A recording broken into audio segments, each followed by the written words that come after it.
শুভ সকাল বন্ধুরা, তোমরা সকলে কেমন আছো? আশা করছি সকলে ভালো আছো, সুস্থ আছো। আমিও ভালো আছি। আর প্রত্যেক দিনের মতো আজকেও চলে এসেছি গাছগুলো দেখতে, কোন গাছে কতগুলো ফুল ফুটেছে সেটা দেখতে। আর এই দেখুন, এই গাছের ফুল, এই যে তিনটে আজকে এই গাছটা ফুল ফুটেছে।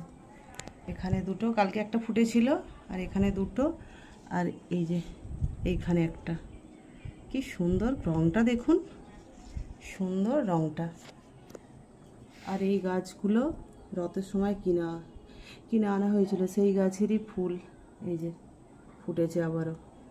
সুন্দর লাগছে রঙটা। আর এই যে একটা থোকা অপরাজিতা, আর এখানে নয়নতারা কিছু ফুটেছে। এত সুন্দর লাগছে রঙটা দেখুন, দেখে মনটা খুব ভালো হয়ে গেল।